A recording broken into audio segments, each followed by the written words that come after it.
ठोस आकारों का चित्रण। दोस्तों, आज का यही विषय है। हम ठोस आकारों के अलग अलग चित्रों को देखकर उनका अध्ययन करने जा रहे हैं। हम जानेंगे कि इन ठोस आकारों की अलग अलग कृतियों या आकार का ज्यामिति में क्या महत्व है और हम इनसे क्या क्या जानकारी प्राप्त कर सकते हैं। दोस्तों, आगे बढ़ने से पहले मेरी आपसे रिक्वेस्ट है कि यदि आप इस चैनल पर नए हैं तो कृपया इसको सब्सक्राइब अवश्य करें और हाँ, इसको लाइक भी करें।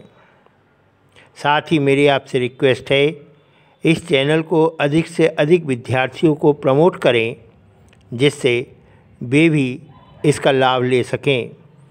This would also an action of social service. तो आइए देखते हैं हम ठोस आकारों के बारे में। दोस्तों, आप 2 डायमेंशनल अर्थात द्विविमीय एवं 3 डायमेंशनल अर्थात 3 विमीय आकृतियों के बारे में तो जानते ही हैं, अर्थात ऐसे समतल आकार जिनमें लंबाई चौड़ाई जैसे 2 मापन होते हैं उन्हें द्विविमीय या 2 डायमेंशनल कहा जाता है। ऐसी आकृतियों को संक्षेप में 2D भी बोलते हैं, जैसे कि त्रिभुज, आयत, वृत्त आदि 2D आकृतियां हैं। अब ये आपको स्पष्ट हो ही गया है। 3 डायमेंशनल अर्थात त्रिविमीय आकृतियां, इनको संक्षेप में 3D आकृतियां भी बोला जाता है। इनकी विशेषता ये है कि इनमें लंबाई, चौड़ाई और ऊंचाई या गहराई जैसे 3 मापन होते हैं, इसीलिए इन्हें 3 डायमेंशनल कहते हैं। अर्थात इनकी लंबाई, चौड़ाई, ऊंचाई या गहराई को भी मापा जा सकता है। यही है इनकी विशेषता।